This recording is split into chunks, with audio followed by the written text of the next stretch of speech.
ஒரு குடும்பம் ஒரு ஒரு குடும்பம் ஆசீர்வதிக்கப்பட, ஒரு சபை ஆசீர்வதிக்கப்பட, ஒரு தேசம் ஆசீர்வதிக்கப்பட தேவன் எதிர்பார்க்கிற ஒரு விஷயம். தேவன் அண்டச்சராச்சரத்தையும் உண்டாக்கி அது மனிதனுடைய கரங்களில் அழகாக கர்த்தர் கொடுத்தார். God needs absolute, நல்லா கேட்கணும், absolute unity to bless us அப்படின்னு இருக்கு. தமிழில் சொல்கிறேன், ஒரு அப்சல்யூட் யூனிட்டி ஆண்டு எதிர்பார்க்கிறார். ஒரு ஏகமானதோடு இருக்கக்கூடிய ஒரு இணைப்பு நமக்கு இருக்கணுன்றார்.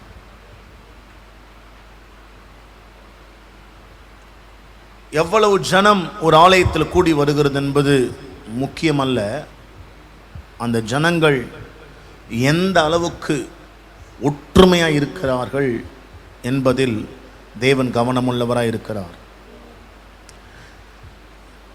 தேவன் எப்படி செயல்படுகிறார் அப்படின்னு நம்ம சில விஷயங்களை இன்னைக்கு நம்ம பார்க்க போகிறோம். மத்தேயு எழுதின சுவிசேஷம் 18ஆம் அதிகாரம் இன்னைக்கு உங்க கூட கர்த்தர் பேசுவார். 18-19 பைபிள் சொல்லுது, லிசன், உங்களில் 2 பேர், பாருங்களேன், 3 பேர், 10 பேர், 100 பேர் நம்ம கூடி ஆராதிக்கிறோம். ஆனால் ஆண்டவர் சொல்றாரு, 2 பேர் வேண்டிக் கொள்ள போகிற எந்த காரியத்தை குறித்தாகிலும் பூமியிலே ஒருமனப்பட்டிருந்தால். அப்ப ஆண்டவர் ஒரு குடும்பத்தை ஆசீர்வதிக்க நினைக்கிறாரு, ஆனா அந்த குடும்பத்தில் ஆசீர்வாதம் இல்லை அப்படின்னு என்ன அர்த்தம் தெரியுமாங்க?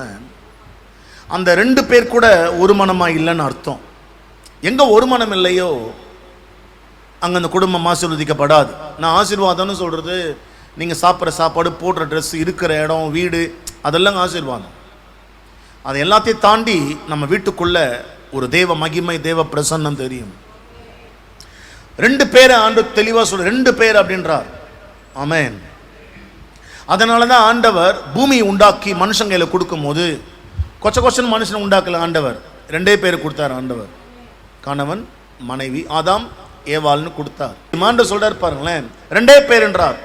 அந்த 2 பேர் கூட ஒற்றுமையா இல்லை, ஒரு மனமா இல்லை, ஒரு குடும்பத்துல ஒரு மனமா இல்லை. ஆதாம் ஏவாள் விழுந்ததுக்கு காரணம் என்னங்க?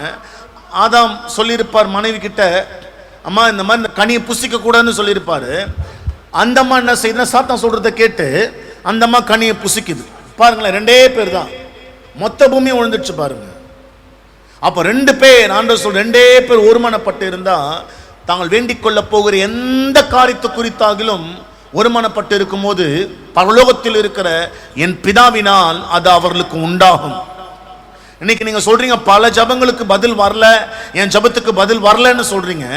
ஆனா அந்த ஜபம் வராததுக்கு காரணம் உன் வீட்டுக்குள்ள என்ன இல்லைன்னா ஒரு மனம் இல்லை, ஒரு மனம் இல்லை.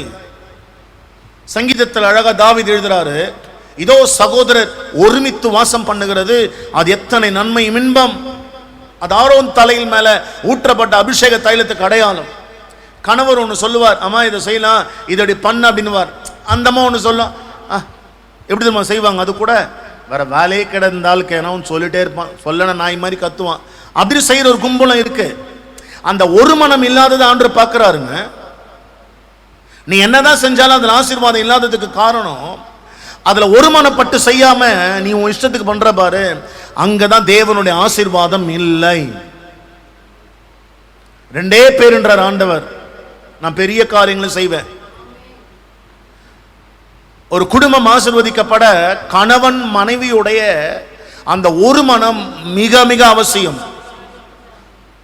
அந்த ஒரு மனம் இல்லாத வீடு, நான் சொல்லக்கூடாது, அது நீண்ட காலம் நிலைக்காது.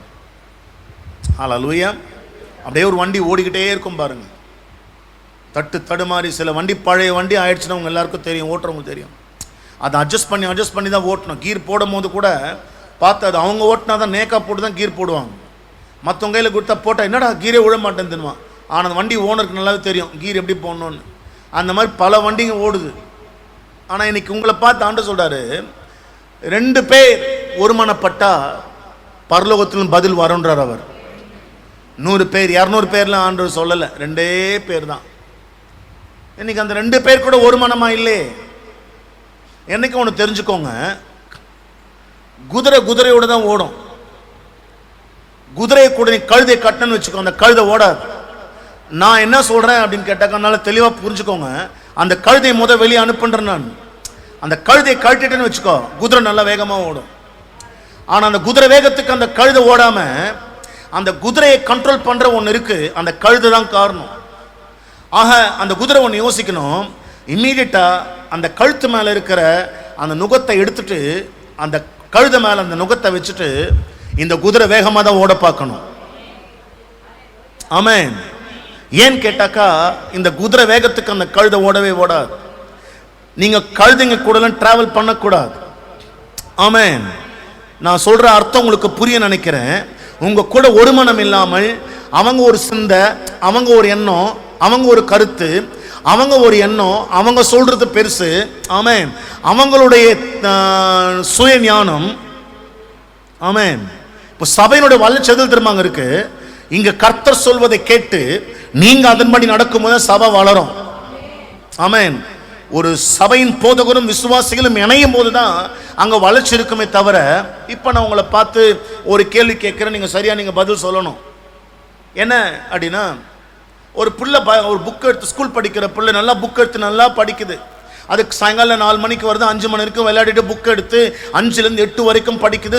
காலையில் திரும்பவும் 5 மணிக்கு எழுந்து புக் எடுத்து படிக்குது, அது நல்லா மார்க் எடுக்குது. ஆமென். இன்னொரு பிள்ளை இருக்குன்னு வச்சுப்போம், இன்னொரு பிள்ளை அது இஷ்டத்துக்கு விளையாடும், அது என்ன தோணும் போனோம், ஒரு ஹோம்ஒர்க் எழுதும், அந்த ஹோம்ஒர்க் எழுதி முடிச்ச உடனே அது உடனே விளையாடும், அது இஷ்டத்துக்கு அது இருக்கும். ஏதோ அப்படின்னு 40 ஒரு 45 மார்க் எடுக்கும்னு வச்சுக்கோங்க. இந்த 2 பிள்ளைங்கள் எந்த பிள்ளைக்கு ரொம்ப அதிக அறிவு இருக்கும்? எந்த பிள்ளைக்கு ரொம்ப அறிவு இருக்கும்?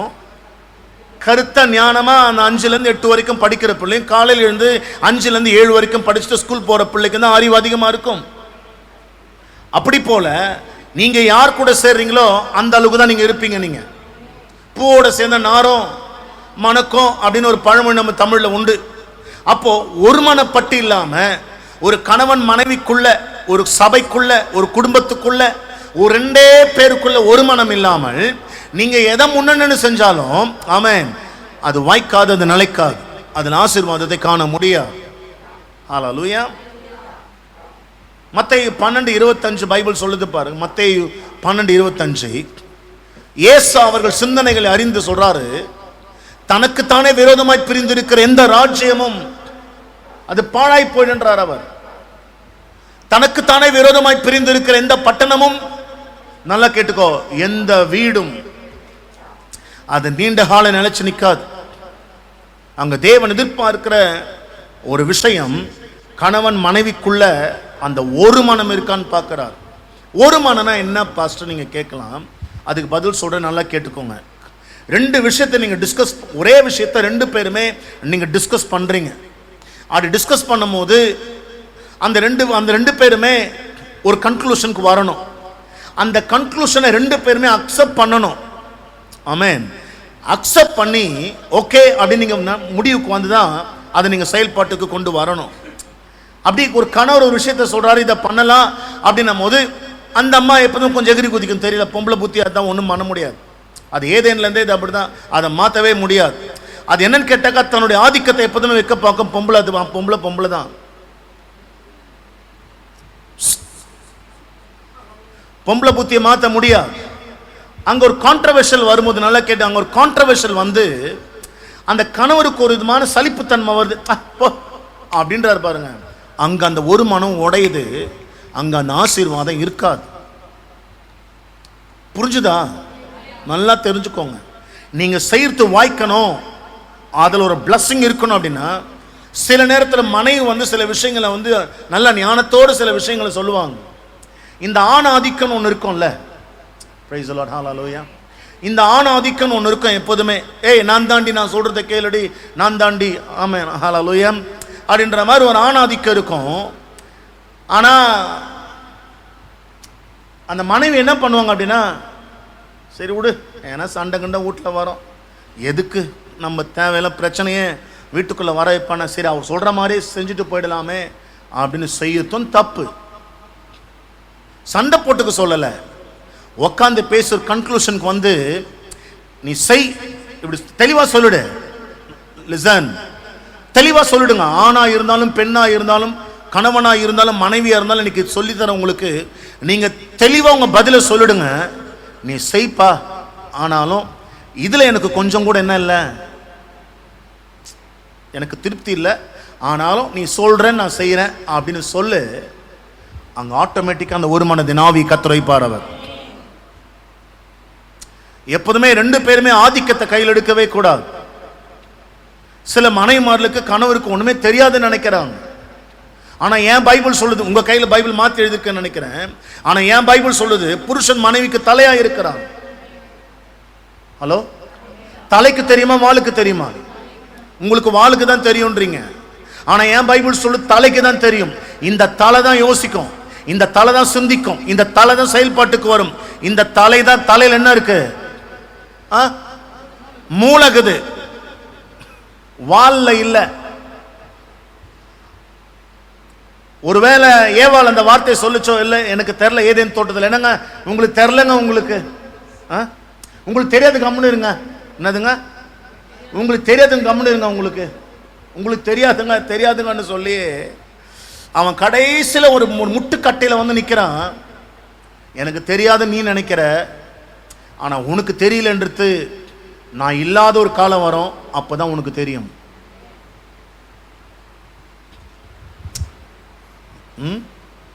நான் சொல்கிற இந்த வார்த்தை வாழ்க்கையை தொலைச்சவங்களுக்கு புரியும். ஹல்லேலூயா. ஒரு பட்டணம், ஒரு வீடு தனக்குத்தானே பிரிஞ்சிருக்கு, ஒரு மனம் இல்லை, நல்லா நினச்சிக்கோங்க, நீண்ட காலம் அது நிலைக்காது. பக்கத்தில் சொல்லு, ஒற்றுமையாக இருங்க அப்படின்னு. சரியா போச்சு போ, நீ சொன்னதே ஒற்றுமையான மாதிரி தான் இருக்கு. கான்ட்ரவர்ஷியல் வருது, கருத்து வேறுபாடு வருது, இம்மீடியட்டா நீங்க அதை விட்டுறணும்.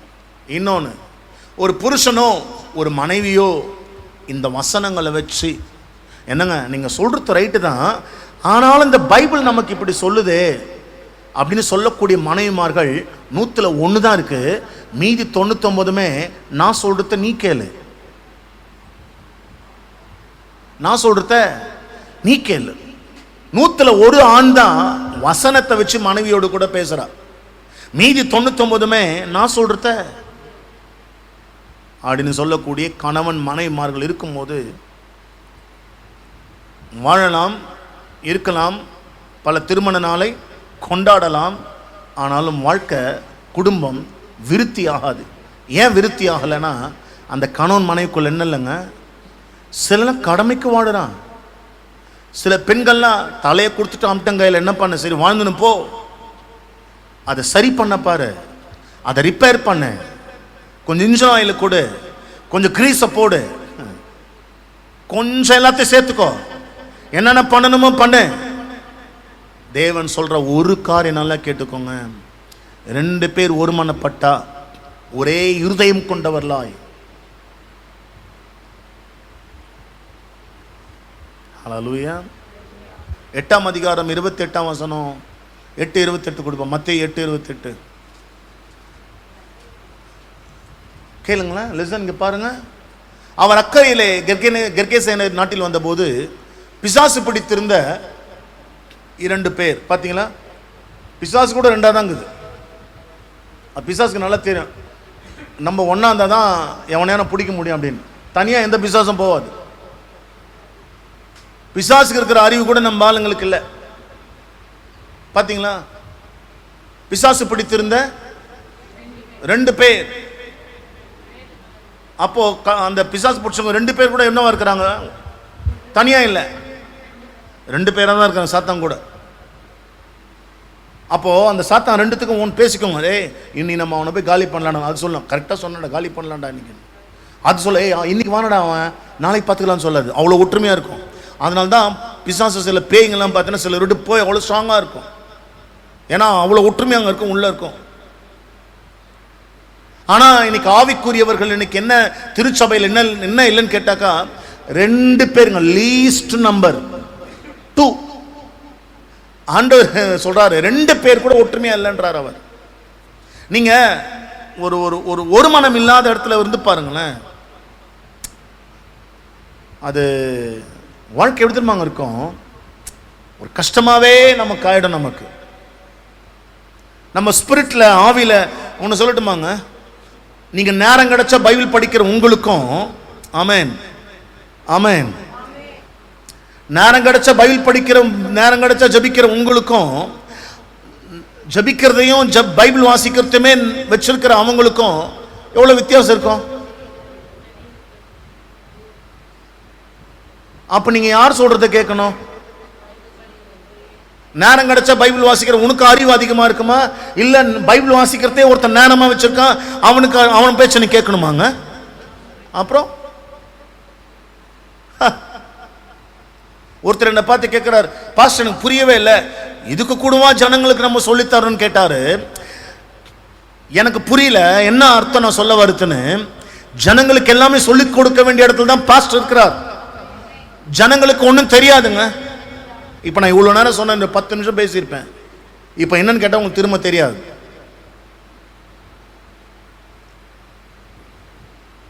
ரெண்டு பேர் ஒருமனப்பட்டு இருக்கணும். இல்லைன்னா ஒரு கணவன் மனைவிக்குள்ள ஒரு பொருத்தனை பண்றாங்க. நல்லா கேட்டுக்கோங்களேன், இதையும் பைபிள் இருக்கு, நமக்கு படிக்க நேரம் இல்லை, கொஞ்ச நேரம் தான் இருக்கு. ஒரு மனைவி ஒரு பொருத்தனை பண்றாங்க. என்ன பொருத்தனை பண்றாங்க அப்படின்னா, நான் இதை செய்யலான்னு இருக்கேன் அப்படின்னு, இது ஆண்டவருக்கு செய்யலான்ட்டு இருக்கேன்.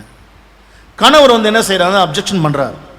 நல்லா கேட்டு, கணவர் என்ன செய்யறாரு, பைபிள் சொல்லுது அதை விட்டுன்றார் ஆண்டவர், அதை செய்ய அதை விட்டுன்றார். ஏன் ஏன் அப்படி விட்டுன்னு சொல்றாருன்னா, அந்த ஒரு மனம் இல்லாம அந்த மனைவியோட இருதயம் என்ன தெரியுமா, கர்த்தருக்காக எதையாவது செய்யணும்னு ஆண்டவர் சொல்றாரு, நான் அதை வாங்க மாட்டேன்றார், அக்செப்ட் பண்ண மாட்டேன்றார். நான் அக்செப்ட் பண்ணாதான் உனக்கு ஆசீர்வாதம்.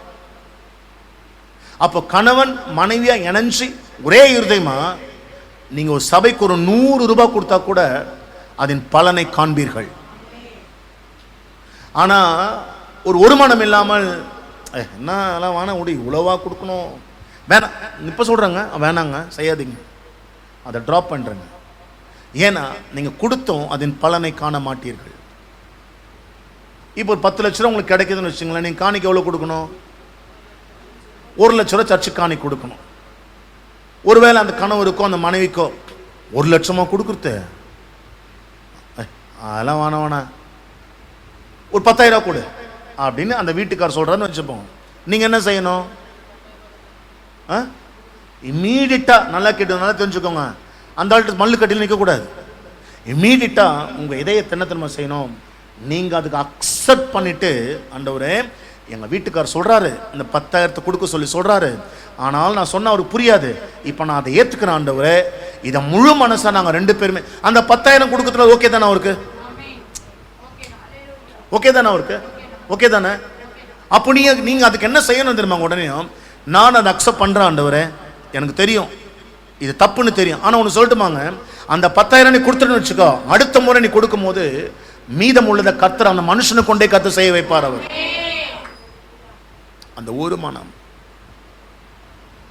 இன்னைக்கு அந்த ஒரு மனம் இல்லையே. நான் சொல்றதான் நடக்கணும், நான் சொல்றதான் செய்யணும், நான் சொல்றதான் நடக்கணும், நான் சொல்றதான், குடும்பம் கெட்டு சீரழிதுங்க. உனக்கு தெரியுமா நீ எல்லாத்தையும் இழந்துட்டு இருக்கிறேன்னு, யூ ஆர் லூசிங் சம்திங். இப்போ சொல்றேன் நிறைய இழந்துட்ட. ஏன் தெரியுமா, உங்களுக்குள்ள ஒரே மனம் இல்லை, 1 ஹார்ட் இல்லை, 2 ஹார்ட் இருக்கு. அது ஒன்னா ஆகணுன்றார் ஆண்டவர். கணவன் மனைவி இருவராயிராமல் ஒரே சரீரம். நல்லா கேளுங்க, மனைவி என்ன சொல்ற நல்லா கேளு. நான் இப்போ இந்த ஊழியத்தில் கூட சில ஊழியங்கள்ல நம்ம இருக்கும்போது எனக்கு ஒரே கன்ஃபியூஷன் எனக்கு. ஆனால் நான் யதார்த்தமாக தான் என் மனைவிகிட்ட பேசுவேன், இது ஸ்பெசிஃபிக்காக அப்படின்லாம் கேட்க மாட்டேன். அப்படி பேசும்போது அவங்க சில வார்த்தைகளை பேசுவாங்க.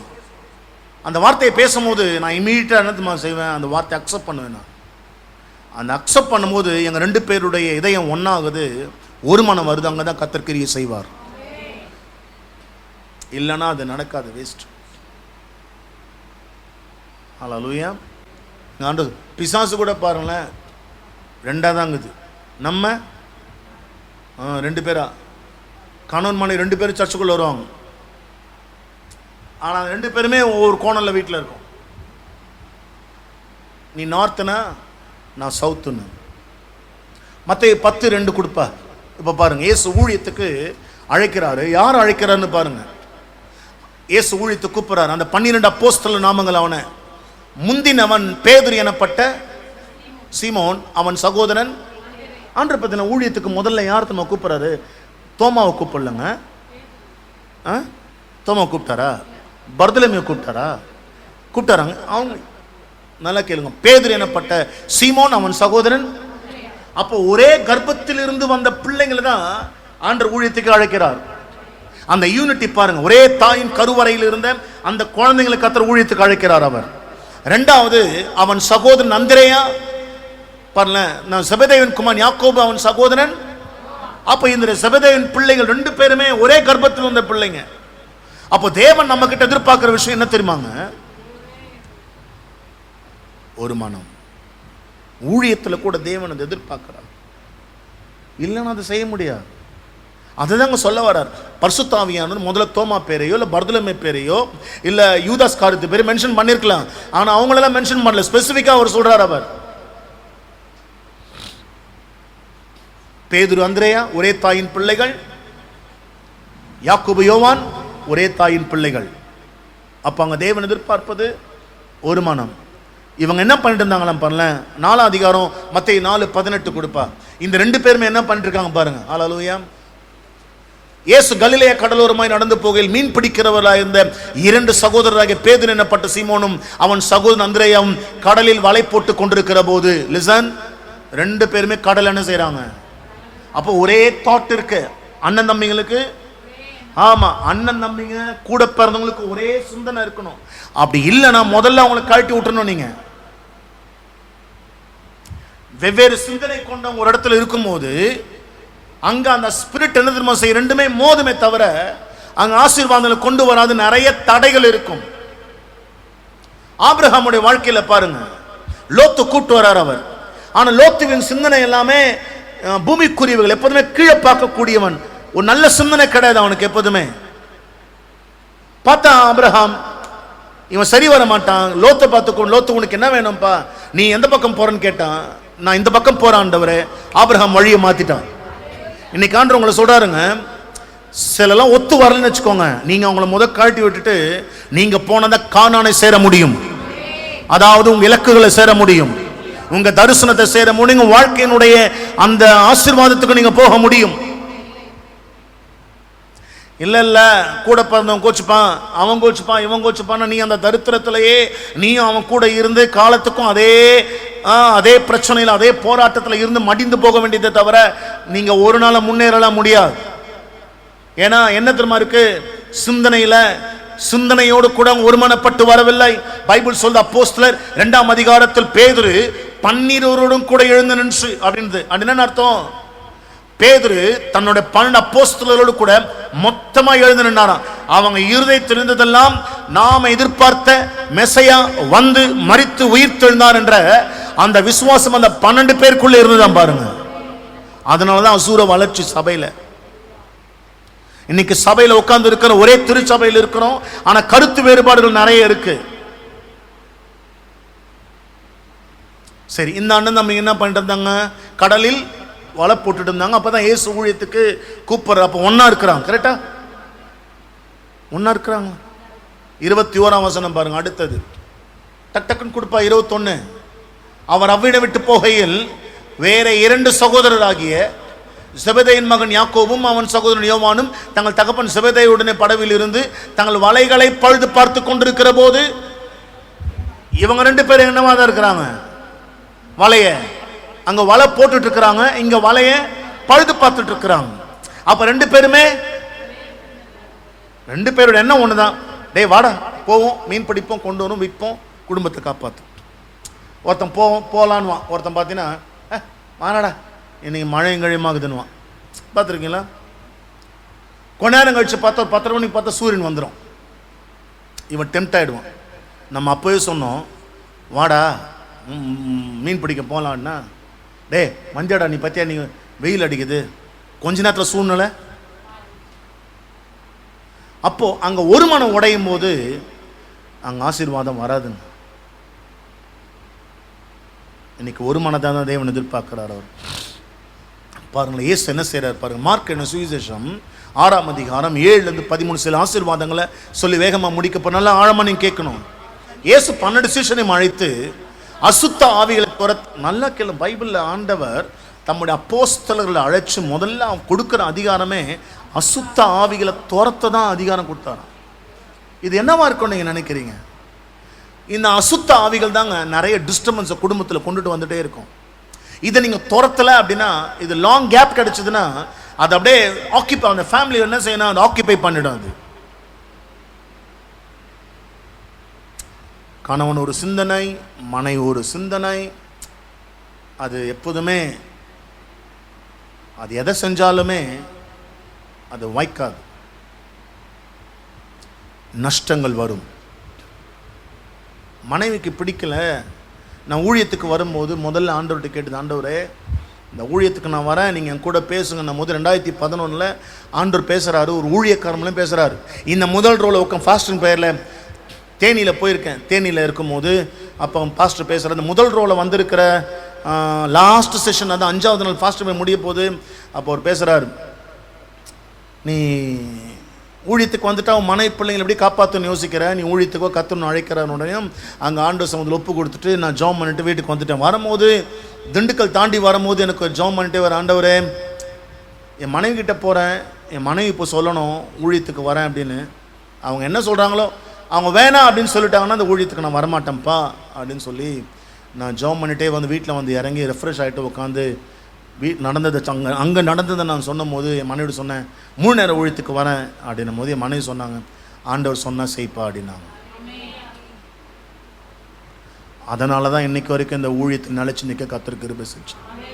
ஒருவேளை என் மனைவி என்னப்பா குடும்பத்தை எப்படிப்பா எப்படி சாப்பிட்றது, எப்படி நம்ம பிள்ளைங்க ஃபீஸ் கட்டுறது எப்படின்னு யோசித்துருந்தாங்கன்னா நான் ஊழியத்துக்கு வந்திருக்க மாட்டேன். ஏன்னா அங்கே ஒரு மனம் இல்லாமல் நான் வந்துட்டேன்னா திரும்பவும் வேலைக்கு போக வேண்டிய சூழ்நிலை, திரும்ப சோத்து மூட்டை தூக்கின்னு வேலைக்கு போக வேண்டியது தான். அதுக்கு பெட்டர்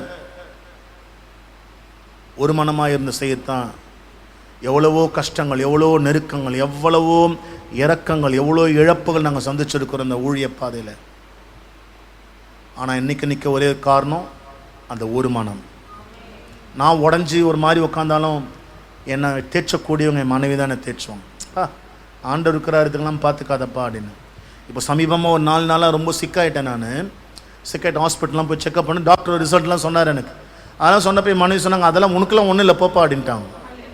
அங்கே டாக்டர் கோளாறு கொடுத்துட்டான், என்ன உங்களுக்கு பயங்கரமாக இருக்குது அப்படி இப்படின்னா என்ன பயமுறுத்தி அனுப்பிச்சி விட்டா. என் ஒய்ஃப் சொன்னாங்க ஒன்றுமே இல்லைன்னு. பார்த்தா 2 மணி நானே நல்லா ஆகிட்டேன்.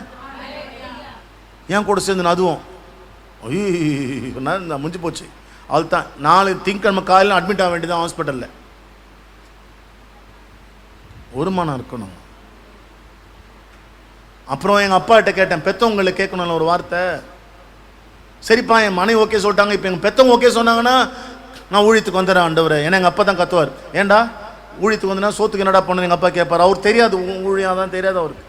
அதனால் எங்கள் அப்பா டியூட்டி முடிச்சுட்டு வந்து உட்காராரு. எஸ்ப்பா நீங்கள் இப்போ எங்கள் அப்பா மூலியமாக பேசணும் அப்படின்னு. எங்கள் அப்பாட்ட கேட்டேன், அப்பா இந்த மாதிரி 3 நேரம் ஊழியத்துக்கு வரப்போகிறேன்ப்பா, வேலையை விட்டு ஊழியத்துக்கு வரப்போகிறேன். என்னை பார்த்தாரு, ராஜா அப்படின்னு சொன்ன ஒரே வார்த்தை சொன்னார் எங்கள் அப்பா, உனக்கு என்ன தோணுதோ அதை செய் அப்படின்னார்.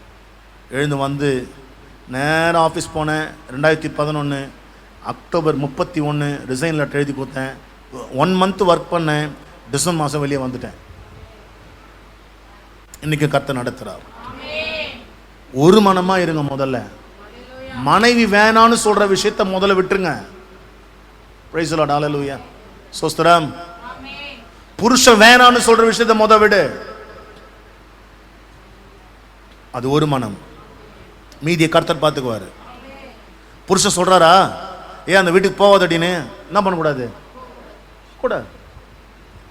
எதுக்கு சும்மா அங்கே போய் இருக்கிற இது சொல்லலாம். நான் போனால் என்ன இப்போ சும்மா போயிட்டு 10 இது வாதம் வைக்கும். இது பக்கவாதம் உள்ளதாச்சே. மனைவி சொல்லுவாங்க, ஏங்க என்னங்க அந்த ஆளுக்கெல்லாம் உனக்கு பேச்சு, அவங்க கூட ஏன் சேர்ற, அங்கெல்லாம் போய் நிற்கலாமா நீ. மனைவி சொல்லுவாங்க, நின்னா என்ன, ஐயா சும்மா கூட போகக்கூடாதுன்னு. நீ சும்மா போயிட்டு போனா போறல, பிசாசு இட்டுன்னு வந்துடுவா, அதுக்கு தான் வானா அந்த பொம்பளை. அல்லேலூயா. புரியாது உங்களுக்கு. நீ சும்மா தான் போறேன்னு, அது உனக்கு சும்மா, எனக்கு ஆவியில் தெரியும் நீ போகும்போது சைத்தான் இட்டுன்னு வர. அதனால வானா. இம்மீடியட்டா மனைவி வேணான்னு சொன்னா உட்காந்துருங்க. அது நீ அவளுக்கு அடங்கி போறது அர்த்தம் இல்லை, நீ அவளோட சேர்ந்து இருப்பதற்கு அடையாளம். அது ஒரு மனமா இருப்பீங்களா? கணவன் மனை ஒற்றுமையா இருந்தா, என்னைக்கு சொல்றாங்க, அடுத்த வருஷம் இதே மே 31க்குள்ள இப்பொழுது இருக்கிறதை பார்க்க நீ 1000 மடங்கு ஆசீர்வாதமா இருப்பீங்க. சும்மா கருத்து வேறுபாடு வச்சுக்கிட்டு என்னத்தை பண்ண இப்போ இன்னும் ஒன்று நல்லா கேட்டுக்கணும். ஒரு ஆம்பளை வந்து உங்களை பார்த்து நல்லா கேட்குறீங்களா எல்லாருமே, ஒரு ஆம்பளை வந்து சரி நான் சொன்னா நீ கேட்க மாட்டேன் உன் இஷ்டம் அப்படின்ட்டானாலே நெக்ஸ்ட் அது ஃபெயிலியர் ஆகிடும். மனைவி வந்து நான் சொன்னா நீ கேட்பியாப்பா, நீ செய்யறதான் அப்படின்னாலும் ஃபெயிலியர் ஆகிடும். பெட்டரை ட்ராப் பண்ணிட்டு கர்த்தர் என்ன சொல்ற, 2 பேரும் முழங்கால் போட்டு ஜெபம் பண்ணு, அவர் உங்களுக்கு சொல்லுவார், அதை 2 பேரும் சேர்ந்து செய்யுங்க, நீங்க ஆசீர்வாதங்களை பார்ப்பீங்க. அசுத்தாவிகளை துரத்த அதிகாரம் கொடுத்து பாருங்க, அசுத்தா எவ்வளவு நேரம் பேச வச்சதுங்க. வழிக்கு பையை ஆகிலும் அப்பத்தை ஆகிலும் கச்சையில் காசை ஆகிலும் எடுத்துக்கொண்டு போகாமல் ஒரு தடியை மாத்திரம் எடுத்துக்கொண்டு போங்கன்னு சொல்லிட்டாரு. பாதரட்சையில கொண்டு போங்க, 2 அங்கிகளை போடாதீங்க. 10 நெக்ஸ்ட் பின்பு ஏசாவை நோக்கி, நீங்கள் எங்கேயாகிலும் ஒரு வீட்டில் பிரவேசித்தால் அவ்விடத்தை விட்டு புறப்படும் போது அங்கேதானே தங்கியிருங்கள். எவர்களாகிலும் உங்களை ஏற்றுக்கொள்ளாமலும் உங்கள் வசனங்களை கேளாமலும் இருந்தால் நீங்கள் அவ்விடம் விட்டு புறப்படும் போது அவர்களுக்கு சாட்சியாக நல்ல கடைசியில் சொல்லுது, மெய்யாகவே உங்களுக்கு சொல்லுகிறேன் என்று சொல்லி அவர்களை மொத்தம் 12 பேர் ஏசு கும்பல அப்பா மொத்தமா போங்கப்பான்னு சொல்ல எப்படி அனுப்பினாராங்க? மோசஸ் என்ன பண்ணாரு? மொத்தமா 12 பேர் அனுப்பிச்சு விட்டார். கானானை போய் என்ன பண்ணுங்க, உழவு பார்த்துட்டு வாங்கன்னு. அதுதான் குழப்பமாயிடுச்சாங்க. ஹலோ, என்னங்க அர்த்தம்? நான் என்ன சொல்ல வரேன், நீங்க எங்க போனாலும் 2 பேரா போங்கன்னு சொல்ல வரல. போங்க, 10 பேரா கூட போங்க, ஆனா ஒரே இருதயமா போங்க. Praise the Lord. For example ஒரு ட்ரிப்பு போறேன்னு வச்சுங்களேன், ஒன்று சொல்லும் கோனை ஃபால்ஸ் போகலாம் அப்படின்னு. கோனை ஃபால்ஸ் இருக்கு தெரியும் உங்களுக்கு, ஆந்திரா பார்டரில் நிறைய தெரியுமா? கோனை ஃபால்ஸ் இருக்கு. ஒன்று சொல்லும் நம்ம ஏன் அந்த ஃபால்ஸுக்கு போகக்கூடாதுன்னு. பெசம் கூட்டு பக்கத்தில் உட்கார வச்சு தெளிவாய்க்கோ எந்த ஃபால்ஸ் போகலாம் அப்படின்னு. நீ கோனையாக இருந்தால் கோனை ஃபால்ஸ் போ, நீ தடா புடால இருந்தால் தடா ஃபால்ஸ் போ, எந்த ஃபால்ஸ் போக போகிற கிளியர் கட் ஆகிடணும். சிலெல்லாம் பார்த்தீங்கன்னா போகலாம் போகலாம் போகலாம் எல்லாம் ரெடி ஆகிடும். முதல்ல லாஸ்ட்டாக வெளியே வந்து எங்கே போகலான்னு யோசிக்கும். பார்த்துருக்கியா? என்ன எங்கே போகிறதுனே தெரியாமல் அப்படி நின்றுட்டு இருக்கோங்க எல்லாமே. அந்த ட்ரிப்பு நல்லா இருக்கா தெரியுமா உங்களுக்கு? இயேசு 2 பேர் அனுப்பினார். 2 பேர் அனுப்பினார். ரிசல்ட் பார்த்தீங்கன்னா தெரியும். 12 கூட ராஜா 12 13 கிட்ட கூட அவர்கள் புறப்பட்டு போய் மனம் திரும்புங்கள் என்று பிரசங்கித்து அநேகம் பிசாசுகளை துரத்தி அநேகம் நோயாளிகளை எண்ணெய் பூசி சொஸ்தமாக்கினார்கள். பார்த்தீங்களாங்க, 2 பேரை போனாங்களாம், பிசாசெல்லாம் துரத்துனாங்களாம், எண்ணெய் பூசினாங்களாம், வியாதியெல்லாம் சுகமாச்சாங்க. ஏன்னா அந்த 2 பேருமே ஒருமனப்பட்டு இருந்தார்கள். தேவன் அவர்களுக்கு கொண்டு அற்புதங்கள் அடையாளங்களை செஞ்சார். அவர் இன்னைக்கு உங்களை கொண்டு சில காரியங்களை செய்யணும் அப்படின்னா, இன்னைக்கு சொல்றாங்க கணவன் மனைவியா 2 பேரும் ஒன்னா சேர்ந்து நில்லு, பெற்றோர் பிள்ளைகளா சேர்ந்து நில்லுங்க. பெத்தவங்க ஒன்று சொல்லுவாங்க, பிள்ளைங்க என்ன தெரியுமா செய்யும், தெரியாது இது என்னத்த சொல்லுது, இன்னும் நீ அந்த காலத்திலே இருக்கிற மம்மி நீ. அதனால பிள்ளைங்க செழிக்காததுக்கு காரணம், பிள்ளைங்க வளர்ச்சி அடைந்ததுக்கு காரணம்னு கேட்டாக்கா, பெற்றோரோட பிள்ளைகள் ஒரு மனமா இல்லை. ஒரு மனம் அது நறுமணம். பிள்ளை சேர்க்கிறதோட ஸ்கூல்ல அப்பா சொல்லுவார், இந்த ஸ்கூல்ல சேர்க்கலாம் அப்படின்னு. அம்மா சொல்லலாம், ஐயா எனக்கு தான் பார் படிச்சிருந்தா தானே ஒன்று அறிவு இருக்கும் உனக்கு, இது வானா அந்த ஸ்கூலில் சேருன்னு இந்த அம்மா சொல்லும். ஆனால் கடைசியில் ரெண்டு பேருமே மூட்டி மோதின்னு உருப்படாத ஒரு ஸ்கூலில் சேர்த்துருவாங்க போயிட்டு. நடக்குதுங்க, நிறைய நடக்குது இன்னைக்கு. உக்காந்து ஆலோசிச்சு ப்ளஸ் மைனஸ் எல்லாம் பேசி அப்படி செய்யக்கூடியவங்க இல்லவே இல்லைங்க. ஹலோ, அதான் குடும்பங்கள் விருத்தி அடையல, வியாதியெல்லாம் சுகமாச்சு. அப்போ கணவன் மனைவி 2 பேரும் ஒன்றா சேர்ந்து ஜெபம் பண்ணா, ஒரே மனமாக ஜெபம் பண்ணா, உங்கள் வீட்டில் இருக்கிற வியாதிஸ்தன் யாரா இருப்பாங்களா? ஒரு கணவனுக்கு உடல்நிலை சரியில்லாத ஆயிடுச்சு, மனைவி என்ன சொல்லுது? பண்ணா அதான் கத்தர் வச்சாரு இருந்து சொல்லுதுங்க. பொண்டாட்டி சொல்றா, கர்த்தர் கொடுத்தாருப்பார், சொல்ல சொல்ல கேட்டா தானே கொடுத்தாருப்பார் ஆண்டு நாள். அவனே மனம் உடஞ்சிருக்கிறான், ஐயோ நம்மளுக்கு இந்த பலவீனம் வந்துடுச்சேன்னு. இது அந்த சொல்லுவாங்களே அம்ப பாய்ச்ச மாதிரி. அதான் நான் தான் அன்னைக்கு சொன்னேனே, ஆண்டு வார்த்தை கேளு ஆண்டு வார்த்தை கேளுன்னு, தோ இன்னைக்கு வந்துக்குது உனக்கு கேடு அப்படின்னு. அவனுக்கு இருக்கிறது இன்னும் ஜாஸ்தியாயிடும். ஒரு மனப்பட்டு வாப்பா நம்ம ஜெபிக்கலாம், ஆண்டு சுகத்தை கொடுப்பாரு, பயப்படாத, இது ஒன்றுமே இல்லை, ஆண்டு சுகத்தை கொடுப்பா, நம்ம சேர்ந்து நான் ஜெபிக்கலாம், சுகத்துக்காக நம்ம ஜெபிக்கலாம், கையை பிடிச்சி ஜெபம் பண்ணா இம்மீடியட்டாக அவனுக்கு அந்த பலவீனம் போயிடும். போர்த்து மட்டும் இல்லை, அடுத்தது இதனால் தான் சொல்கிறேன், ஆண்டுடைய வார்த்தை கேளு, அப்போ தாங்க மாற்றம் வரும். நீ என்ன பண்ணுற? முதல்ல அவனை சுக்குள் ஆக்கிடுற, சுக்குள் ஆக்கிட்டு அதுக்கப்புறம் என்ன பண்ணுற? ஒரு கண்ணாடியை எடுத்து வைக்கிற, மூஞ்சே 10 மூஞ்சா தேருது. ஸ்தோத்திரம். இன்னைக்கு நான் நல்லா பிரசங்கம் பண்றேன்னு நினைக்கிறேன்.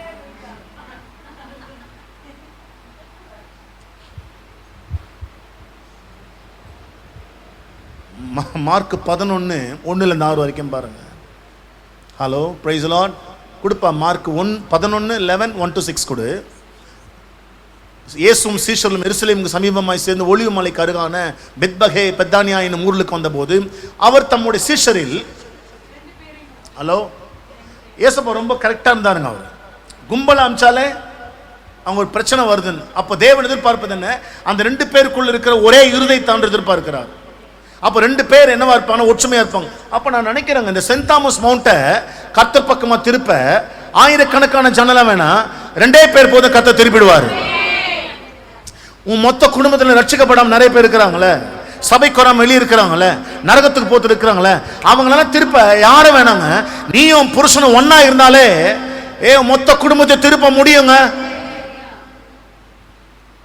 உங்களுக்கு எதிரே இருக்கிற கிராமத்துக்கு போங்க, இயேசு சொல்றார், 2 பேர் அனுப்புறார். அதில் பிரவேசித்த உடனே மனுஷர் ஒரு காலம் மீறிராத ஒரு கழுதை குட்டி கட்டி இருக்க காண்பீர்கள், அதை அவிழ்த்து கொண்டு வாருங்கள். ஏன் இப்படி செய்கிறீர்கள் என்று ஒருவன் உங்களிடத்தில் கேட்டால், இது ஆண்டவருக்கு வேண்டும் என்று சொல்லுங்கள், உடனே அதை இவ்விடத்திற்கு அனுப்பி விடுவான் என்று சொல்லி இயேசு அவர்களை அனுப்பினார். அவர்கள் போய் வெளியே இருவழி சந்தியில், ஆமென், நல்லா கேட்டுங்களேன், அந்த கழுதை எங்க நின்றுட்டு இருக்குன்னா இருவழி சந்தியில நின்றுட்டு இருக்கு. இருவழி சந்தினா அந்த கழுதைக்கு வழி தெரியல. ஏன்? எந்த பக்கம் போறதுன்னு தெரியல. 2 பக்கமா நின்றுட்டு, 2 பக்கத்து நடுவில் நின்றுட்டு இருக்கு. அந்த கழுதைக்கு புரியாம நின்றுட்டு இருக்கு அந்த கழுதை. ஆனா அந்த கட்டை அழுக்க போறவங்க 2 பேர் போறாங்க, ஆனா ஒரே இருதயம் கொண்டவங்கள போறாங்க. Praise the Lord. வெளியே போய் இருவழி சந்தியில் ஒரு வாசலரை கட்டியிருந்த அந்த குட்டியை கண்டது அவிழ்த்தார்கள். அப்பொழுது அங்கே நின்றவர்கள் சிலர், நீங்கள் குட்டியை அவிழ்க்கிறது என்னவென்றார்கள். இயேசு கற்பித்தபடியே அவர்களுக்கு உத்தரவு சொன்னான். அப்படி இல்லை, சொன்னார்கள். என்ன உத்தரவு சொன்னாங்க? இது ஆண்டவருக்கு வேண்டும். 2 பேர் வாயில ஒரே பதில் தான். அப்போ ஃபார் எக்ஸாம்பிள் சொல்றேன், பேதுரும் அந்திரேயாவும் போறான்னு வச்சுக்கோங்களேன். ஒரு உதாரணத்துக்கு 2 பேருடைய இதே என்னன்னாக்கா, நம்ம போறோம், அந்த கழுதை குட்டி என்ன செய்யறோம், அழுத்துட்டு வரோம், கேட்டா பதில் என்ன, இது ஆண்டவருக்கு வேணும், இதை தானே நம்ம சொல்லணும். அப்படின்னு 2 பேருமே ஒரே இருதயமா போறாங்க. டேய், நம்ம 2 பேருமே போறோம், அங்கே வேணா ஒருத்தன் கேட்டான்னு வச்சுக்க, நான் முதல்ல அமைதியாக பேசினேன், ஏன்னா ஜர்க்கு கொடுத்தான்னு வச்சுக்கா, நீ 2 விட்றா,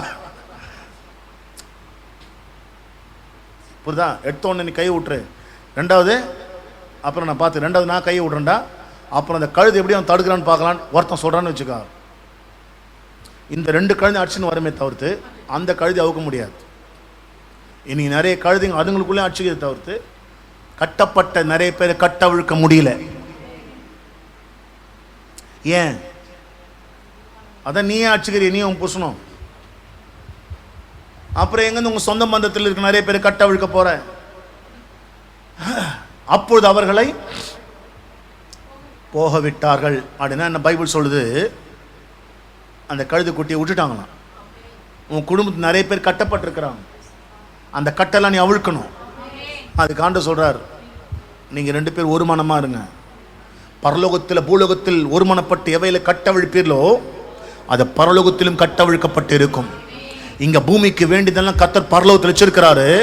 கணவன் மனைவிய 2 பேருமே ஒரே இருதயமா நின்று நீங்க ஜெபிச்சீங்கன்னா கர்த்தர் சொல்ற ஒரு மனம் பரலோகத்தில் உங்களுக்கான வச்சிருக்கிற எல்லா ஆசீர்வாதங்களும் உடனடி நான் கட்டவிழ்ப்பேன்றார் அவர்.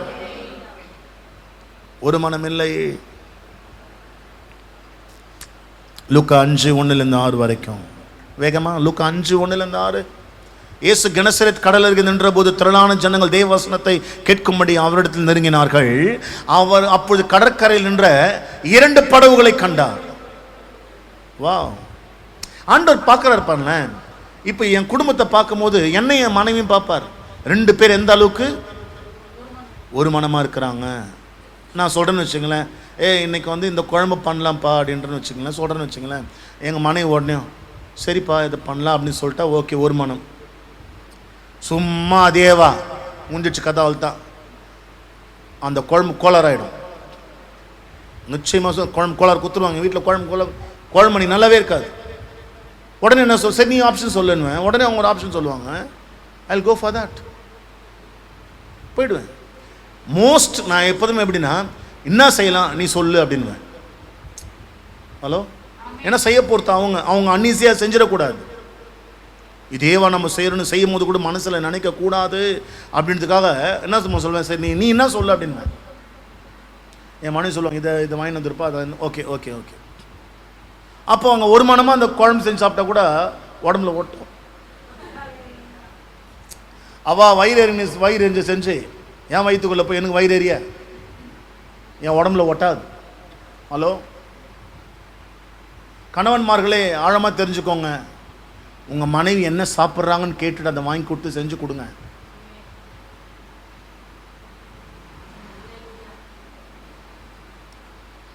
இல்லை பாஸ்டர் அவள் வைக்கிற கொழும்பு தான் நான் சாப்பிட்றேன், சாப்பிடு, மனமாற செய்வா.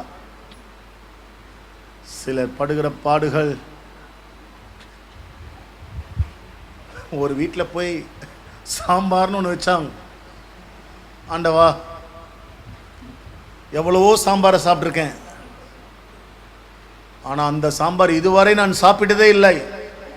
நான் நினைத்தேன், அந்த ஆம்பளை நான் நினச்சேன், உட்காந்தேன் முன்னாடி தான், இவன் செத்தான் அப்படின்னு.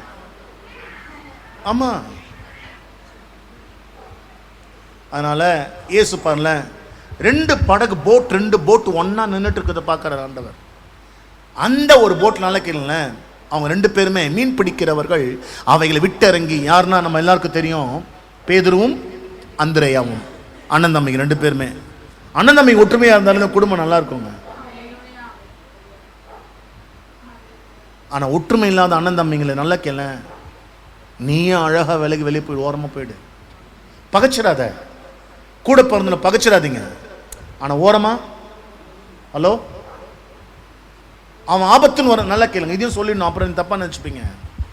ஆபிரகாம் லோத்து வேணான்னு சொல்லிட்டாரு, ஏன்னா கருத்து வேறுபாடு நிறைய இருக்கு, பிரிஞ்சிடுறாங்க. ஆனால் ஆதியாகமம் 14 அதிகாரத்தில் லோத்தை கிட்னாப் பண்ணுறாங்க 5 ராஜாக்கள். இது யாருக்கு நியூஸ் வருதுன்னா ஆபிரகாமுக்கு வருது. ஆபிரகாம் போய் காப்பாற்றினான். ஹலோ, கூட பிறந்தவங்க ஒத்து வரல அப்படின்னா ஓரமா ஒதுங்கிக்கோ. ஆனா அவங்களுக்கு ஆபத்துன்னு வரும்போது அங்க போய் நின்று நீ உதவி செய்யணும். அதான் அழகு. கத்துத்தரேன் நான் ஏதாவது கொஞ்சமாச்சும் கேட்பீங்களா? ஆண்டவர் சொல்ற வார்த்தை கேட்பியா? கேளுங்க, நல்லா இருப்பீங்க. போய் எல்லாத்துலேயும் மூக்கம் நுழைச்சிக்கிட்டு, ஹலோ ஹலோ, கல்யாணம் ஆயிடுச்சா கூட பிறந்தவங்களுக்கு? நீங்கள் ஓரமாக ஒதுங்கி போகிறது தான் நல்லது. ரொம்ப உங்கள் லைஃப்பில் இன்டர்ஃபியர் ஆகவே கூட பிறந்தவங்ககிட்ட வச்சுன்னு சவகாசம் வச்சுக்கின்னு அவங்ககிட்ட அந்த அக்கா வாழ்க்கையில் போய்ட்டு, தங்கச்சி வாழ்க்கையில் போய்ட்டு, தம்பி வாழ்க்கையில் போய்ட்டு, அண்ணன் வாழ்க்கையில் போய்ட்டு பஞ்சாயத்து பண்ணினா கட்சியில் உன்னை ஒரு மாதிரி குழகுழன்னு ஆக்கிடுவாங்க. உன்னை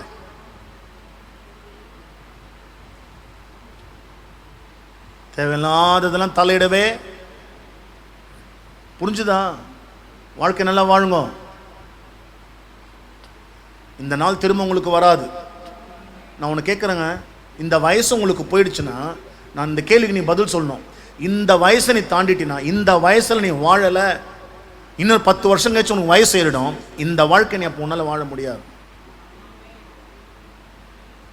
அதனால தான் சொல்கிறேன், வாழ்க்கை வாழ கற்றுக்கோங்க. கணவன் மனைவியா ஒற்றுமையா, ஒரே முடிவு, ஒரே எண்ணம், 7 எண்ணமாக இருக்கக்கூடாது. எங்கள் அம்மா கேட்பாங்க சாப்பிட்றியாடுன்னு கேட்பாங்க, வானமான்றோம். என் தம்பி கேட்பான் சாப்பாடு போடுமான்றான். அவன் சாப்பிட்றது பார்த்தோன்னே அம்மா எனக்கு சோறு போடுவேன். 7 எண்ணம்டா உனக்குன்னு வாங்க. ஏன்? அவன் சாப்பிட்றத பார்த்து நமக்கு கேட்கும். அது நீ முதல்ல கேட்க வேண்டியதானே. இப்படியும் எண்ணங்கள் மனுஷன் நிறைய இருக்கு.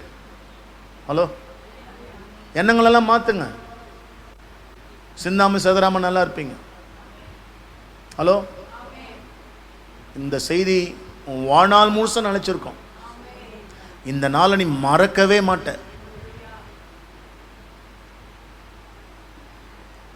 நெக்ஸ்ட் 3. அப்பொழுது அந்த படவுகளில் ஒன்றில் பார்த்தீங்கன்னாங்க, 2 பேர் நீங்க ஒற்றுமையா இருந்தா யாரையாவது ஒருத்தரை கர்த்தர் பயன்படுத்துவார். Praise the Lord. Hallelujah. ஒரு புருஷன் மனைவி 2 பேருமே என்ன ஆனாலும் அவன் என் புருஷன்.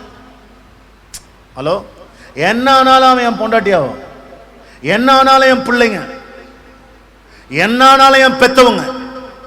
ஹலோ, நீ நின்னுட்டேன்னா உன் குடும்பத்தில் ஒருத்தரை கர்த்தர் பயன்படுத்துவார். இயேசு ஒரு படகுல ஏறிட்டாரு. அது பாருங்களேன், அது சீமோனுடையதா இருந்தது. சீமோன்னா என்னங்க அர்த்தம்? கேட்கிறவன். இன்னைக்கு சொல்றேன், கர்த்தருடைய வார்த்தை இன்னைக்கு நீ கேட்டினா உன் படகுல இயேசு ஏறிடுவாருங்க. ஒரு மனமாக இருக்கு. புருஷங்கிட்ட நிறைய குறை இருக்கும். ஹலோ, ஆமேன். சில கிராக்குங்களாம் இருக்கும். கிராக் ஜாக் தெரியும்ல, அந்த பிஸ்கட் பேர் கிராக் ஜாக். நீ ஜாக்கா இருந்தீனா அது கிராக்காக இருக்கும், அது ஜாக்காக இருந்தீனா இன்னொன்று கிராக்காக இருக்கும். அப்போ ஜாக்கும் கிராக்கும் தான் வாழ்க்கை. அந்த ஜாக்கையும் கிராக்கையும் இந்த பிராக் நீ எப்படி நடத்துறியோ. சிரிக்கிறீங்க, வாழ்க்கைங்க.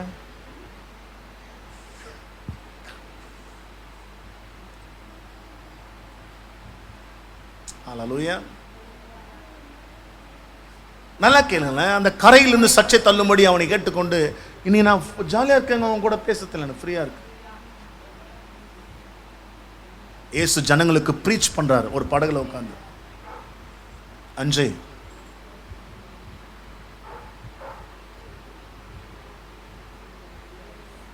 நாளா அவர் போதகம் பண்ணி முடித்த பின்பு சீமோனை நோக்கி ஆழத்தில் தள்ளி கொண்டு போய் மீன் பிடிக்கும்படி உங்கள் வலைகளை போடுங்கள். லிசன், உன் வலைன்னு சொல்லல. ஒன்று சொல்லிட்டா, நீங்க ஒற்றுமையா இருந்தீங்கன்னா உன் கூட இருக்கிறவங்க வலையை யூஸ் பண்ணுவார் அவர். அந்த வலைன்றத ஞானமான அப்படி சொல்றேன். நீ சொல்ற பாரு, தண்டம் உருப்படாதவன் புருஷனை எதுக்கும் லாய்க்கு இல்லை பாஸ்டர், சும்மா ஒன்றும் தெரியாது ஆனால் எல்லாம் தெரிஞ்ச மாதிரி ஆடுவான் அப்படின்னு சொல்றல, அந்த மக்க கூட கர்த்தர் பயன்படுத்துவார். நீ அவன் கூட கனெக்ட் ஆனாதான் கர்த்தர் பயன்படுத்துவார். நீ தனிச்சு நின்னா, சொல்லி முடிக்கிறேன், தனிமரம் காடாய் மாறாது. எனக்கு எல்லாம் தெரியும், எனக்கு எல்லாம் தெரியும், எனக்கு எல்லாம் தெரியும்னு பாப்பார் ஆண்டவர். அந்த புருஷனை தூக்கிட்டு வர ஆண்டவர் சீக்கிரம் தூக்கிட்டு உன்னை தனியா விடுவார். உனக்கு என்னைக்கு தனியா, உனக்கு தான் எல்லாம் தெரியுமம்மா. அப்போ தெரியும் உன்னை சுற்றி நடக்கிறதுக்கு எல்லாத்துக்குமே நமக்கு ஒன்றுமே தெரிலன்றது அப்போதான் உனக்கு தெரியும்.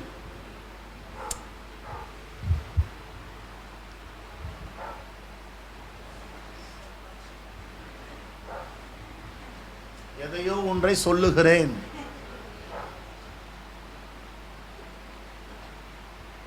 மனைவி இல்லாத போது தெரியும். நான் தான் என் ஆண்டவர்கிட்ட கேட்பேன், அடிக்கடி ஆண்டு சமூகத்தில் போய் ஜெபம் பண்ணுவேன். என்ன ஜெபிப்பேன் அப்படின்னா, ஏசப்பா முதல்ல என்ன எடுத்துரு ஏசப்பான்றேன் நான். என்னங்க இப்படி பார்க்குறீங்கன்னா, முதல்ல என்ன எடுத்துக்கோ, அவ்வளவை. ஏன்னா என்னை விட நல்ல ஞானி என் மனைவி. நல்ல அஞ்சு கொடு ஐயரே. ரா முழுதும் நாங்கள்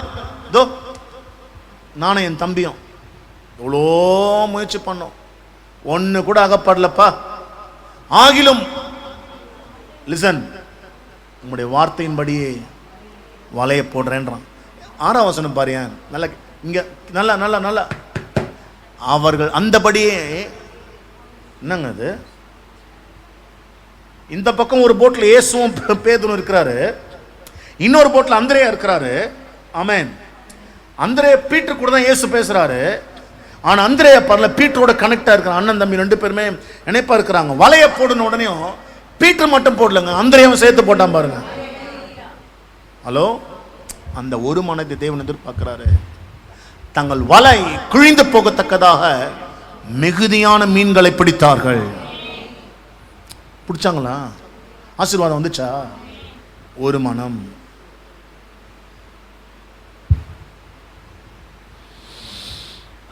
ஹல்லேலூயா. லூக்கா சுவிசேஷம் 24ஆம் அதிகாரம் 13, 14, 15 பாருங்க.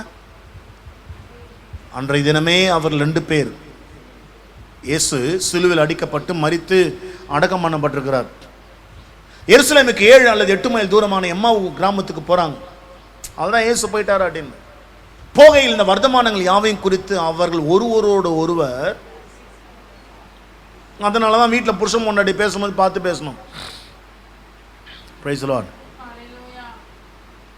இங்க 2 பேருமே போறாங்க, சீஷர்கள் போறாங்க. 2 பேரும் ஒரே விஷயத்தை பத்தி பேசுறாங்க. தேவன் அதை கவனிக்கிறார். வெவ்வேறு விஷயத்தை பேசல, ஒரே விஷயம் தான். இயேசு சிலுவையில் என்ன செஞ்சிட்டாரு, மரிச்சிட்டாரு, அடக்கம் பண்ணிட்டாங்க. இப்போ இயேசு நிலைமை, நம்ம நிலைமைலாம் என்ன, கிராஸை பத்தி பேசிட்டே போறாங்க. இன்னைக்கு உங்களுக்கும் சொல்றேன், 2 பேருமே ஒரே விஷயத்தை டிஸ்கஸ் பண்ணுங்க. எப்போதுமே அந்த ஒரே விஷயத்தை நீங்க டிஸ்கஸ் பண்ணீங்கன்னா, அந்த ஒரு மனம் அங்க இருந்தா அங்க தேவன் ஆசீர்வாதத்தை வைப்பாருங்க. ஒரு மனம் இல்லாத வீடு அது ஆசீர்வதிக்கப்படாது. ஆமென். இந்த பைபிள் தெளிவா சொல்லுது. இப்படி அவர்கள் பேசி சம்பாஷித்து கொண்டிருக்கையில் இயேசுதாமே சேர்ந்து அவர்களுடனே கூட. உங்க வாழ்க்கையில் இயேசு நடக்கணுமாங்க? இயேசுப்பா நடந்து வரணும்.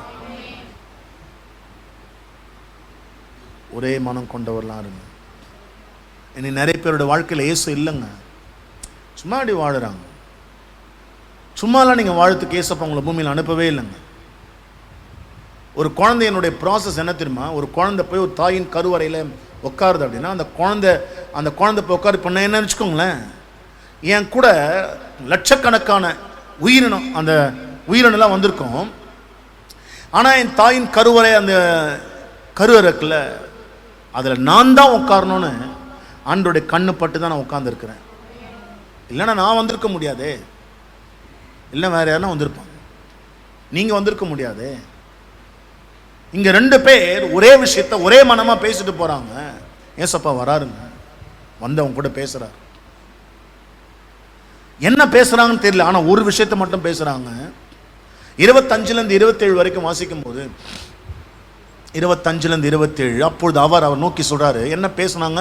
அதுக்கு அர்த்தம், தீர்க்கதரிசிகள் சொன்ன யாவையும் விசுவாசிக்கிறதற்கு புத்தி இல்லாத மந்த புத்தி உள்ளவர்களே, இருதயம் உள்ளவர்களே, கிறிஸ்து இயேசு இவ்விதமாக பாடுபடும் தமது மகிமையில் பிரவேசிக்கும் வேண்டுதல்லையா என்று சொல்லி மோசே முதலில் சகல தீர்க்கதரிசிகளும் எழுதின வேத வாக்கியங்கள் எல்லாவற்றிலும் தம்மை குறித்து சொல்லியவைகளை அவர்களுக்கு விவரித்து காண்பித்தார். பைபிள் வந்து எக்ஸ்பிளைன் பண்ணாராம். அவர் என்னை பற்றி இதெல்லாம் எழுதியிருக்கு, இங்கே பாருங்க, இங்கே பாருங்க, இங்கே பாருங்கன்னு விளக்கி சொன்னாராம். நீங்கள் 2 பேருமே புரியாத பேசுகிற விஷயத்துக்கு கூட தேவன் உற்று கவனித்ததற்கு பதில் கொடுப்பார் அவர் ஒரு மனமாய் இருக்கும்போது.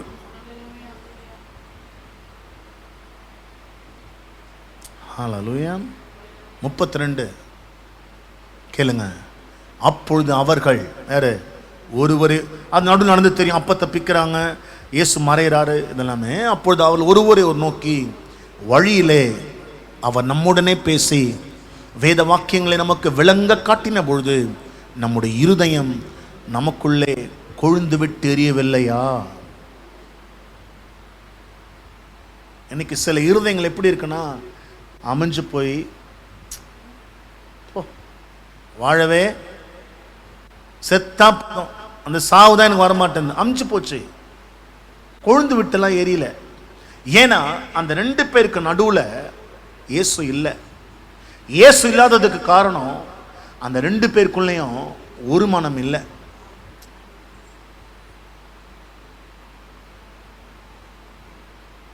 அதான் சொல்றேன், ஒரே ரதத்துல ஒரு குதிரையும் கழுதையும் கட்டின மாதிரி தான். ஒரு குதிரை ஒரு கழுதை இருந்தா அந்த குதிரை என்ன வேகம் ஓடும் பாருங்க. அந்த குதிரை ஓடுற வேகத்துக்கு அந்த கழுதை சமாளிக்க முடியாது, அந்த கழுதை கீழே விழுந்துடும்.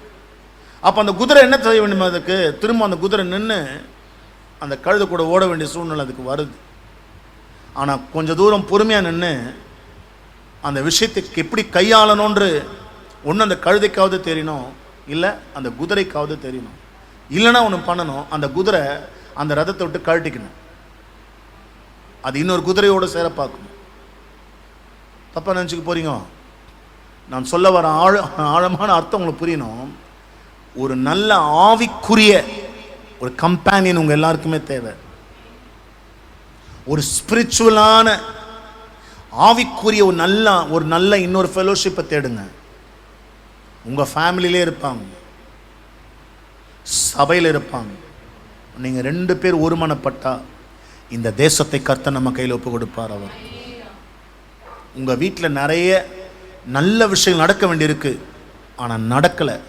காரணம் என்னன்னு கேட்டாக்கா, ஒரு கணவன் மனைவிக்குள் இருக்க வேண்டிய இந்த ஒரு மனம், ஒரே இருதயம் இல்லை. நீ சொல்லி நான் கேட்கறதா, நான் சொல்லி நீ கேட்கறதா, அப்படின்னே வாழ்ந்து பல வருஷங்கள் போய் குடும்பம் செதறி சின்னாபின்னமாய் இன்னைக்கு ஒன்றுமில்லாமல் போத்து நம்ம பார்க்குறோம். லாஸ்ட் எக்லேஷியஸ் கொடுப்பாங்க, பிரசங்கி 4ஆம் அதிகாரம் முடிவு நல்லா கேட்டுக்கோங்க. 4ஆம் அதிகாரம் 9லேருந்து 12 வரைக்கும் நல்லா கேளுங்க, நல்லா கேளுங்க. ஒண்டியாக இருப்பதிலும் இருவர் கூடியிருப்பது நலம். 2 பேர் ஒன்றா இருக்கிறது ரொம்ப நல்லதுங்க. நான் தனியாக சாதிப்பேன் முடியாதுங்க. அவர்களுடைய பிரயாசத்தினால் அவர்களுக்கு நல்ல பலன் கிடைக்கும்ன்றார் ஆண்டவர். அவ பெற்றவங்கன்ற ஒரு கேரக்டரும் பிள்ளைங்கன்ற ஒரு கேரக்டரும் ஒருமனப்படும் போது அங்கே தேவன் ஆசீர்வதிப்பார். கணவன் மனைவி அப்படின்னு வரும்போது அங்கே 2 பேரும் ஒருமனப்படும் போது அந்த குடும்பத்தை கர்த்தர் ஆசீர்வதிப்பார். அண்ணன் தங்கச்சின்னு வரும்போது, அண்ணன் தம்பின்னு வரும்போது ஒருமனப்படும் போது கர்த்தர் அங்கே ஆசீர்வதிப்பார். கான்ட்ரவர்ஷியல் வருதுனாலே நல்லா தெரிஞ்சுக்கோங்க, இம்மிடியட்டாக நீங்கள் அதை டிஸ்கனெக்ட் பண்ணிடணும். நான் உங்களெல்லாம் அவங்க கூட ஓட சொல்லலை. ஹல்லேலூயா. ஒருவன் விழுந்தால் அவன் உடனாளி அவனை, ஆமா தானே, ஒண்டியாய் இருந்து விழுகிறவனுக்கு ஐயோ அவனை தூக்கிவிட துணை இல்லையே. 2 பேராய் படுத்து கொண்டிருந்தால் அவளுக்கு சூடுண்டாகும், ஒண்டியாய் இருக்கிறவனுக்கு சூடுண்டாவது எப்படி? ஒருவனை யாதாம் ஒருவன் மேற்கொள்ள வந்தால் இருவரும் அவனுக்கு எதிர்த்து நிற்கலாம். அப்போ ஒரு குடும்பத்துக்குள்ள பிரச்சனை ஒன்று வருது அப்படின்னா சாத்தான் பார்த்துட்டான், 2 பேருக்கும் ஒற்றுமை இல்லைன்னு தெரிஞ்சுக்கிட்டான், ஒரு மனம் இல்லைன்னு. அந்த ஃபேமிலி ஈஸியாக அட்டாக் பண்ண முயற்சிக்கிறான். ஏன்னா அங்கே என்ன இல்லை, ஒரு மனம் இல்லை. கணவன் மனைவிக்குள்ள கருத்து வேறுபாடுகள், பொம்பளைக்கு ஏன்னா ஒன்று நடந்துட்டா இவனுக்கு ஒன்று தோணுது, அவளுக்கு இதெல்லாம் தேவைதான் புருஷன் யோசிக்கிறான். புருஷனுக்கு ஏன்னா நடந்துட்டா பொம்பளை சொல்கிறா அவனுக்கு அதெல்லாம் தேவைதான்.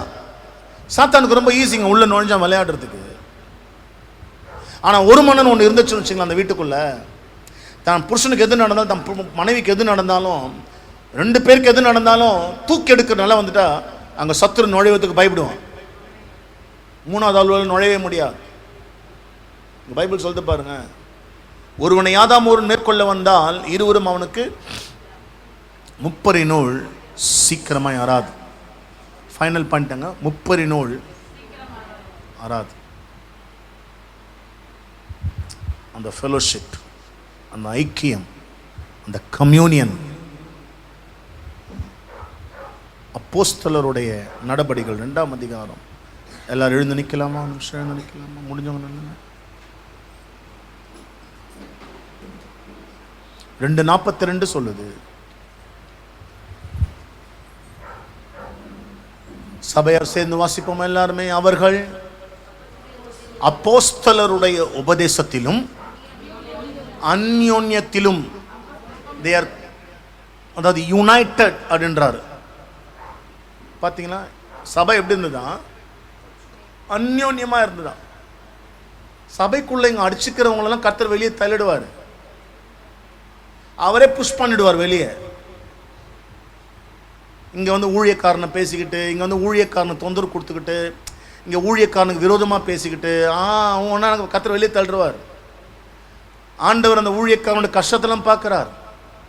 நீ வாரத்தில் ஒரு நாள் வருவ, வந்துட்டு எழுந்து போவ, நீ கமெண்ட்ஸ் பண்ணுவ, நீ வந்து ஊழியக்காரனை குறை பேசுவ. ஆண்டவர் பார்ப்பாரு, அப்போ ராஜா அவன் எல்லாத்தையும் விட்டுட்டு அவன் ஊழியத்தை செய்கிறான், அவன் நிறைய கஷ்டங்கள் இருக்குது, அவனுக்கு நிறைய காரியங்கள் இருக்குது, ஆனாலும் அதெல்லாம் விட்டுட்டு அவனுடைய சுய லாப நஷ்டங்களெல்லாம் விட்டுட்டு அவனுடைய சுய சந்தோஷங்களெல்லாம் இழந்து தான் ஊழியம் செய்கிறான். நீ வந்துட்டு நீ எல்லாத்தையும் அனுபவிச்சுக்கின்னு இங்கே வந்து நீ அவனை குறைச்சல் குத்துன கர்த்தர் வெளியே தள்ளி விட்டுருவாரு. சபை எப்படி இருக்கணும்னு பைபிள் சொல்லுது பாருங்க. உபதேசத்தில் முதல் சபை ஒழுங்கா ஒரே உபதேசத்தில் நிற்கணும். சபை ஜனங்கள் விசுவாசம் எப்படி இருக்கணும்? எப்படி இருக்கணும்? அந்யோன்யமா இருக்கணும். முப்பரி நூல் மாதிரி. அந்த காலத்தில் தெரிந்த அந்த கிணத்துல தண்ணி எடுப்பாங்க. அந்த கயிறு பார்த்தீங்கன்னா 3 முறுக்கின்னு இருக்கும். அந்த கயிறு அது நீண்ட காலம் வரும் பாருங்க, ரொம்ப நாளைக்கு. அந்த கயிறு எவ்வளோ வெயிட் கொடுத்து அந்த கிணத்துல தண்ணி தூக்குனாலும் ஆறாது. அப்படி இருக்கணும்ன்றார் அவர். ஆனால் திரிஞ்ச கயிறை நீங்கள் போட்டிங்கன்னு என்னதுமா செய்யும்? அந்த அர்த்தக்கம் விழுந்துடும் உள்ள. சபை அப்படி இருக்கக்கூடாது, அந்யோன்யமாக இருக்கணும். யார்கிட்டங்க குறை இல்லை? உங்கள் எல்லார்கிட்ட குறை இல்லை? நான் அட்ஜஸ்ட் பண்ணிக்கல, அட்ஜஸ்ட் பண்ணி தான் வாழுறேன். சர்ச்சுக்கு 8 மணிக்கு வரீங்க, 7:30 மணிக்கு உள்ளே வரீங்க, வராமலே போகிறீங்க.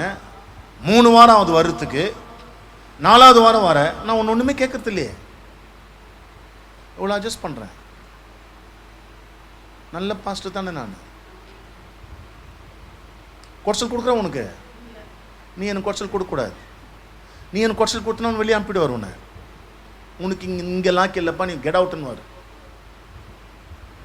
அப்பம் பிட்குதலிலும் ஜபம் பண்ணுதலிலும் எப்படி இருந்தாங்களாங்க?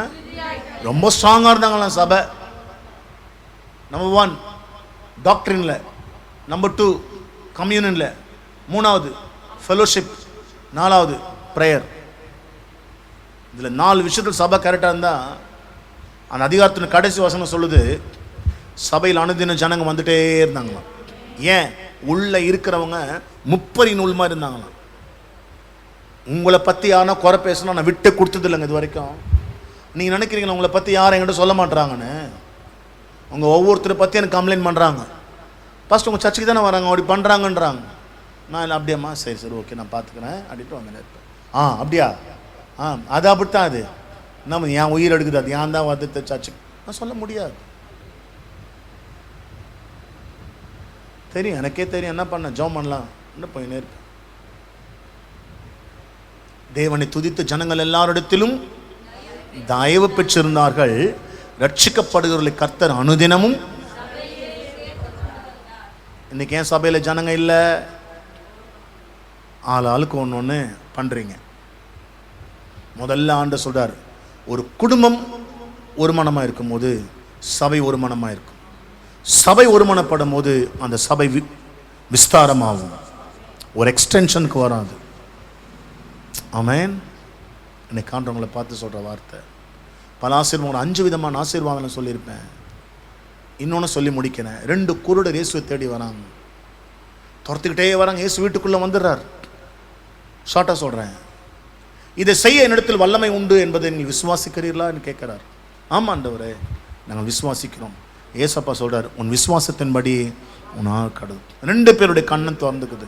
2 பேருடைய கண்கள் திறக்கப்பட்ட உடனே அவங்க நடக்க ஆரம்பிக்கிறாங்க.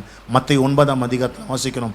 நடக்க ஆரம்பிக்கும் போது எதிர்க்கு வரும்போது பிசாசு பிடிச்ச ஒரு ஊமையான மனுஷனை பார்க்குறாங்க. அந்த 2 பேருமே சொல்கிறாங்க, ஏய் இந்த இயேசு நமக்கு அற்புதம் செஞ்சார்லடா, அப்போ இவனுக்கு அற்புதம் செய்ய மாட்டார், வாடா இவனை இயேசுக்கிட்ட கூட்டின்னு போனான்னு அந்த பேய் பிடிச்சி இட்டுன்னு வராங்க. வாய் பேச முடியாதுன்னு இட்டுன்னு வந்து விடுறாங்க. இயேசுன் வாயை கட்ட விழுக்கிறார்.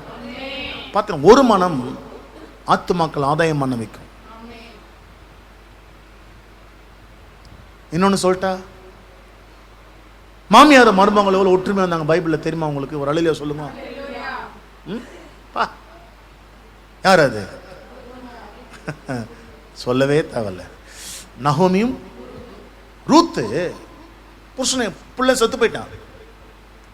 புள்ள இந்த அம்மா சொல்கிறாங்க, அம்மா இதுக்கு மேலே நான் குழந்தை பேத்து உனக்கு கல்யாணம் பண்ணி கொடுக்க முடியாது, நீ போமா சொந்த ஊருக்கே போமான்னு ஒருத்தி ஓயிட்டா. ஓடுறவளை விட்டுருணும். அதான் சொல்கிறேன், நல்லா கேட்டுக்கோ. ஓடுறவளை நீ பிடிச்சி வச்சுன்னா எப்படி அந்த நாய் ஓட தான் செய்யும்.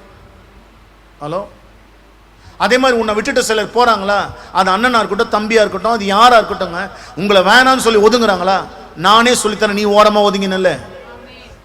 அவன் நம்மளுக்கு தேவையே கிடையாது. அவனை பிடிச்சி தொங்கிட்டு நம்ம அந்த உறவு நமக்கு வேணும்னு நம்ம சில கஷ்டங்கள் அனுபவிப்பதை விட நம்ம ஓரமாக ஒதுங்கி போய் நம்ம பொண்டாட்டி பிள்ளைங்களோட சபையோட நல்லா இருக்கலாம். 4 ஆமீன் தான் வந்தது, 5வது ஆமீன் காணோம். இல்லையா எங்களுக்கெல்லாம் நாங்கள் அப்படி இல்லையா, உயிரையா செத்து தொலை. நான் உனக்கு சொல்லலை, கேட்குறவங்களுக்கு சொல்கிறேன். அந்த அம்மா கிட்ட ரூத்து சொல்லுது, ஆமேன் உன் தேவன் என் தேவன் அப்படின்னு. உடனே அந்த அம்மா பிடிச்சி உடனே சரி வா நம்ம ஊருக்கு போகலான்னு பெத்லஹேம்க்கு வராங்க. அப்போ தான் போவாஸை பார்க்குறாங்க. அந்த ஊர்லேயே செல்வந்தன் அவன் தான். 2 பேரும் ஒருமனப்பட்டாங்க. என்ன ஒருமனம் தெரியுமா? உன் தேவன் என் தேவன் அப்படின்னு. அந்த ஒரு மனம் ரூத் அந்த கர்ப்பத்தில் குழந்தையே பிறக்காதுன்னு நினைச்சவங்கள அந்த சந்ததியின் வழியா இயேசு கிறிஸ்து இந்த பூமிக்கு வந்தார். இவ்வளவு பெரிய ஆசீர்வாதம். இன்னைக்கு ஆண்டவர் உங்களை பார்த்து சொல்றார், மாமியார் மருமகளா,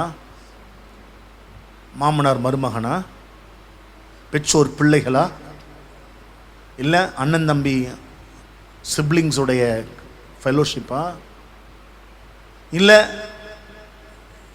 ஹஸ்பண்ட் ஒய்ஃப்குள்ளே இருக்கிற அந்த ஒரு மனமா? அதுதான் உன் குடும்பத்தை அடுத்த ஆசீர்வாதத்தில் கொண்டு போகும். முடிவு பண்ணிக்கோங்க. எப்போதுமே ஆண்டவர் சாய்ஸை நம்ம கையில் தான் கொடுப்பார். ஆண்டவர் அவர் யாரையுமே வலுக்கட்டாயம் பண்ணுறது கிடையாது. ஏதேன் தோட்டத்தில் 2 பழத்தை வச்சுட்டு நன்மை தீமை அறியத்தக்க கனியும் ஜீவ விருட்சத்தின் கனி 2 வைக்கிறார். Choice is yours. முடிவு பண்ணிக்கப்பானார். இன்னைக்கு அதை தான் இந்த செய்தியை நான் இன்னைக்கே அப்லோட் பண்ண சொல்லுவேன். ஆமென். இன்னைக்கே இது நம்ம சேனலில் வந்துடும்.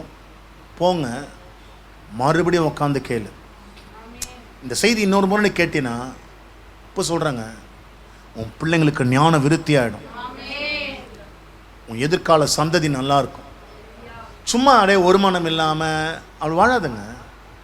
அது மற்றவங்க எல்லாருக்கும் பிரச்சனை கொடுத்துட்டே இருக்கும். அது ஒரே இருதயமா, ஒரே சிந்தையா, ஒரே மனமா. சரி, நம்ம வீட்டுக்காரது சொல்கிறார், தப்புன்னு தெரியுது, சரி ஓகே பண்ணிட்டு போயிட்டே இரு. ஆனால் வழிநெடுக்க அந்த அந்த அது ஒத்து நில்ல, ஜெபம் பண்ண. கர்த்தர் அவன் இருதயத்தை மாற்றுவார். கர்த்தர் அந்த அம்மாவோட இருதயத்தை மாற்றுவார் ஆண்டவர். ஆனால் இழுபறியாக இருந்தீங்கன்னா கடைசி வரைக்கும் அந்த குடும்பம் எல்லா விஷயத்துலையுமே இழுபறி தான். ஆண்ட சமூகத்தில் கண்களை மூடி, ஆண்டவரே ஒரு மனமாக இருக்கணும்ப்பா, அந்த ஒரு மனம் எங்களுக்கு தேவை ஆண்டவரே. எல்லாரும் ஆண்டு சமூகத்தில்